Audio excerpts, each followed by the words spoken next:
जो लोग आसान कारोबार स्कीम से फ़ायदा उठाना चाहते हैं और अपना बिज़नेस इस्टेब्लिश करना चाहते हैं, हमारे इंसेंटिव से फ़ायदा उठाना चाहते हैं, वो आज ही अप्लाई करें कर्ज़े के लिए, सूद फ्री कर्ज़े के लिए AKF आसान कारोबार finance.punjab.government.pk और AKC मतलब आसान कारोबार कार्ड akc.punjab.government.pk।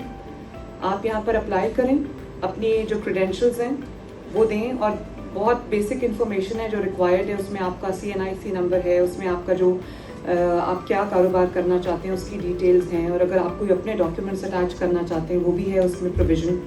और उसके अलावा आप को कितना कर्ज़ा रिक्वायर्ड है वो आप एंटर करें। और उसके लिए एक खसूसी हेल्पलाइन मैं लॉन्च कर रही हूँ 1786, जिस पे आप कॉल करके आपके जो भी क्वेरीज हैं, जो क्वेश्चंस हैं, जो कंसर्न्स हैं वो आप यहाँ पर या जो इन्फॉर्मेशन आपको दरकार है वो आपको 1786 से मिलेगी।